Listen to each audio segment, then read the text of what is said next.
എക്സൈറ്റ്മെന്റും എല്ലാം കണ്ടെങ്കിൽ പറയാൻ തോന്നുന്നു. ഹലോ,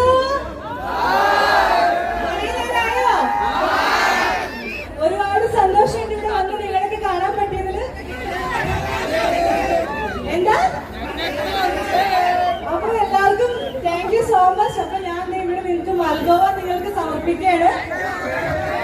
അപ്പൊ ഇടയ്ക്കിടയ്ക്ക് കോഫി